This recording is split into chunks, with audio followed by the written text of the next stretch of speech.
Hello people, ainda aqui, tudo bem com vocês? Acabou WandaVision! Temos muito o que conversar. Bora?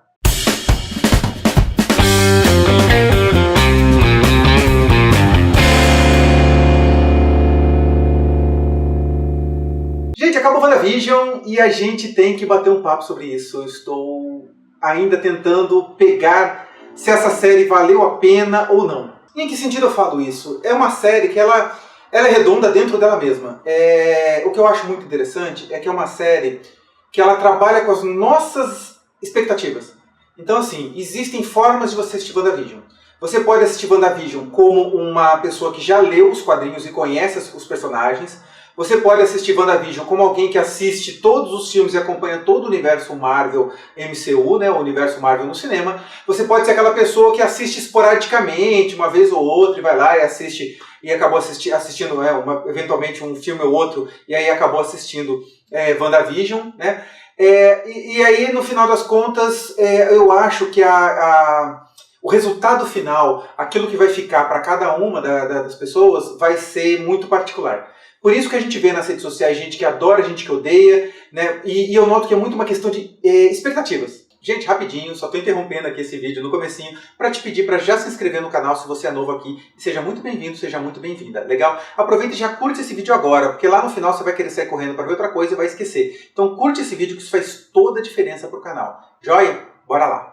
E por que expectativas, gente? Por exemplo, o que eu noto? Muita gente reclamando que a série dava a entender que ia ter alguém por trás, que a série dava a entender que ia ter Mephisto, que a série...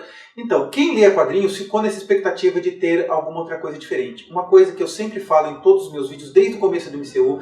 Se você voltar um pouco para ver meus vídeos, você vai ver essa percepção com sinceridade, que eu sempre falo isso. O pior da Marvel MCU não é a Marvel MCU, são os fãs. Somos nós, principalmente quem já lia quadrinhos, para quem migrou para o cinema, porque gostava de ler quadrinhos, que sempre leu quadrinhos, que nem eu, que leio quadrinhos desde os anos 80, começo dos anos 80, não vou falar a minha idade aqui, porque mulher não é rivalidade, mas eu leio faz muito tempo, e aí eu tenho um conhecimento de várias coisas que aconteceram no universo dos quadrinhos.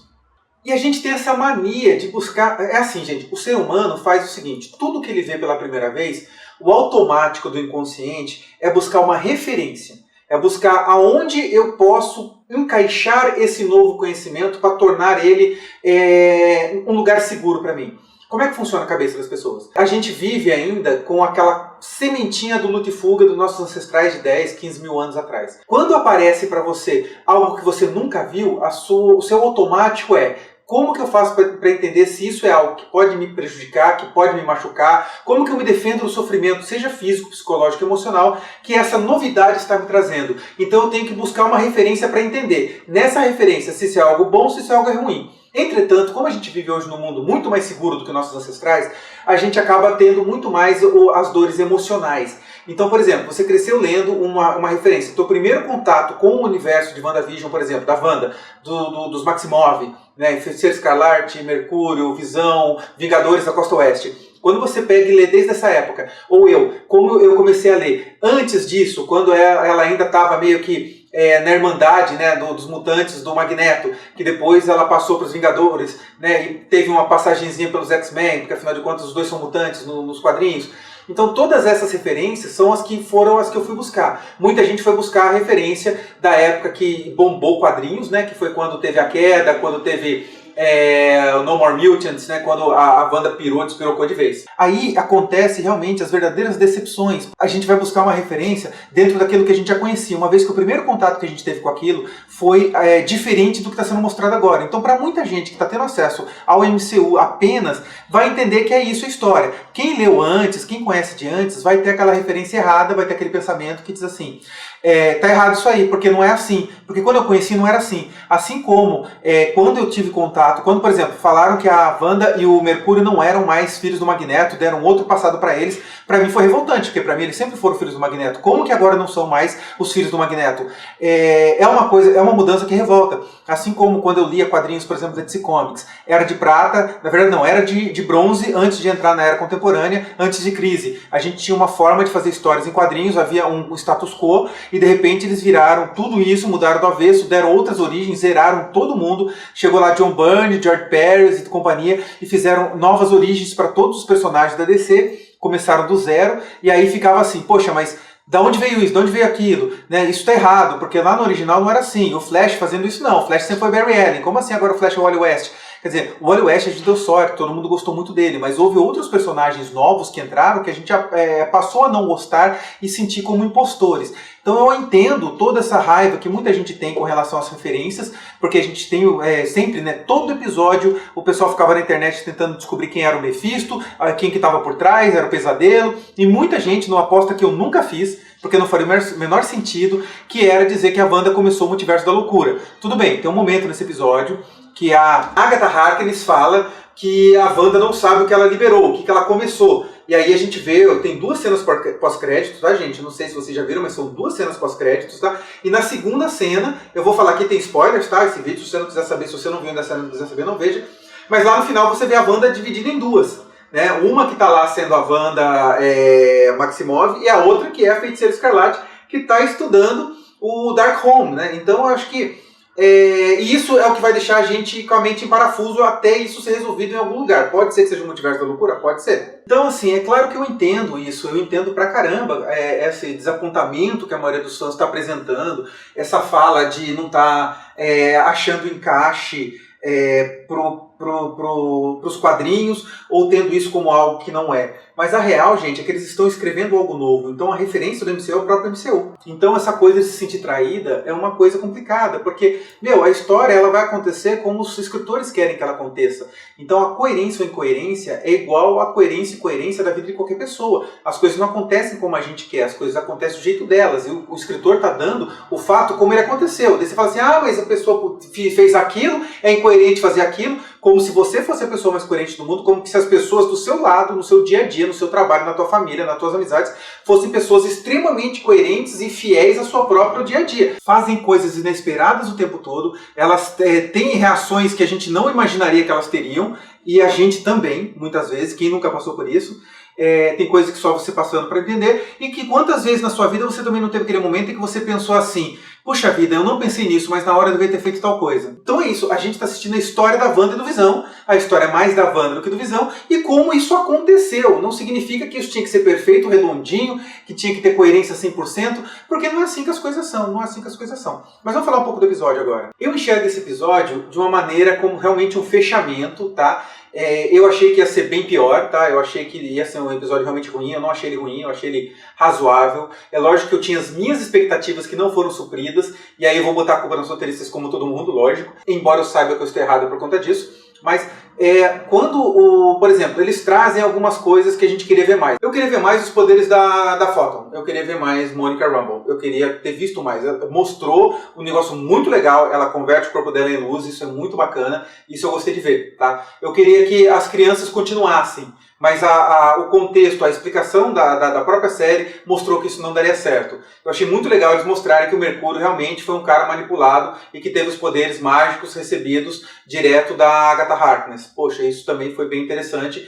Eu aceito isso. Eu sei que as pessoas esperavam. O grande problema é mas eles perderam uma oportunidade. Você vai ver o nerd rabugento falando isso. Eles perderam uma oportunidade de fazer um negócio. Gente, perderam essa oportunidade? Pode até ser. Mas o lance é o que eles resolveram fazer. A história foi contada dessa forma e agora essa é a história original. A gente gosta ou não. A gente está no direito de gostar, a gente está no direito de não gostar, a gente está no direito de achar que nós faríamos algo diferente e algumas pessoas, até no alto da sua arrogância, poderiam achar que fariam algo melhor. E a gente sabe que tem gente assim. Mas eu gosto dessas resoluções. Eu achei bem interessante a forma que eles trouxeram o Visão de volta. Eu imaginava que ia haver um merge, né, que ia juntar a consciência do outro Visão com o Visão branco. No final das contas foi algo muito parecido que aconteceu. Né? É como se o Visão, na hora que o Visão traz de volta as memórias do Visão branco, né, o Visão colorido, traz de volta a visão da Wanda, né, digamos assim, traz de volta as memórias do Visão, aí ali é como se ele passasse um pouco do que ele viveu para a mente do novo sintozoide. Você vê que o olho muda, né, ele ganha uma consciência um pouco mais humana, ele traz o que havia, isso eu achei muito interessante, ele traz o que havia ficado nos circuitos, na parte carbono, porque é um corpo de adamantio com carbo de adamantio, não. É adamantio? Não, não é adamantio, né? É de vibranium, né? Que nos quadrinhos é vibranium também, né? Adamantio é só o escudo do Capitão América que tem e as garras do Wolverine. Mas enfim, ele traz aquilo que ficou da consciência da pedra da mente né, que dentro do carbono, e o carbono, olha que conceito interessante que eles trouxeram, isso que eu gosto. Eu acho que eles deram um embasamento, que você pode até não concordar com ele, mas é um embasamento que eles deram, é um embasamento que vai ser. Eu acho que a gente tem que entender que a história está sendo contada dessa forma, esse é o ponto. Eu não estou defendendo a série, você pode não gostar da série, você pode ter achado horrível, você pode ter 1000 justificativas para justificar contrariamente o que eu estou falando, e todas as suas justificativas são válidas, eu concordo com cada uma delas. Tá, mas essa que eu estou te dando também é a minha versão, respect.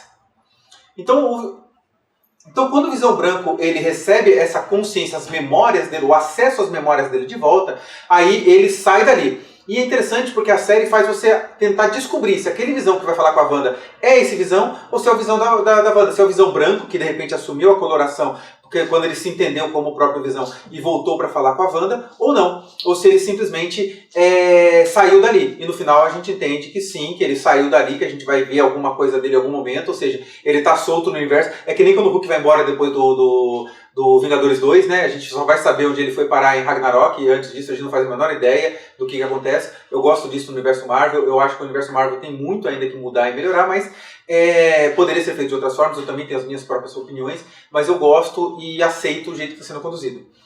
Então a minha explicação é muito assim, sabe? A Wanda ela se tocou através da batalha, a batalha com a Agatha, eu amei a Agatha Harkness, eu acho que também a resolução que deu para a Agatha é uma resolução preguiçosa, eu acho que poderia ter feito uma coisa muito mais criativa. Nesse ponto eu tô junto com algumas pessoas e tal, eu aceito que foi coerente com a própria série. A série nunca prometeu o que as pessoas acharam que ela prometeu. Se você voltar a assistir a série inteira, você vai perceber que ela deixava as pontas soltas, mas ela nunca dava a entender algo além. Quem criou expectativas mágicas, quem criou expectativas de ter um Mephisto, ter um pesadelo, foi a gente. A Marvel nunca, em momento nenhum na série, deixou isso, é tudo a gente. Então a culpa da nossa expectativa é nossa, né? Mas eu gosto dessa resolução, eu acho que os efeitos ficaram legais, eu acho que a batalha, a luta, a forma com que a Wanda consegue vencer, eu acho muito legal. Afinal de contas, você viu que foi falado, que ela é mais poderosa que o Doutor Estranho, que é o Mago Supremo. Isso é muito interessante, a gente vai ver como que isso vai se desenrolar. Eu acho que isso vai estar sendo um pouco mais explorado no filme do Doutor Estranho, no Multiverso da Loucura. Tudo isso eu acho que ainda tem algumas coisas. Mas o que eu acho que é mais legal é aquela expectativa de Mephisto Pesadelo caiu por terra, aquela expectativa de achar que essa série iria gerar o Multiverso da Loucura. Eu sempre falei que não teria sentido, que eles não fariam isso, porque senão você começa a criar um filme que, para ser entendido, você gera uma dependência que as pessoas obrigatoriamente têm que assistir série. E a grande maioria esmagadora do público da Marvel é de não fãs de quadrinhos, é de não pessoas que acompanham, que obrigatoriamente querem acompanhar séries ao mesmo tempo que acompanham os filmes. Tá? Quem acompanha filme acompanha, e tem muita gente, mas uma maioria muito grande que assiste esporadicamente, que não é aquela coisa de assistir compulsoriamente todos os filmes, e que ela também vai querer chegar no cinema e assistir o filme, entender o filme, gostar do filme, independente do resto, independente de ser obrigado a assistir o resto. Legal? Então eu gosto de comentar isso, né? Eu acho que faltou mais Darcy, eu acho que tinha uma resolução melhor, tinha que entender para onde ela foi. Essa coisa dela ter simplesmente ido embora, porque eu não gosto de relatório, eu achei um final idiota.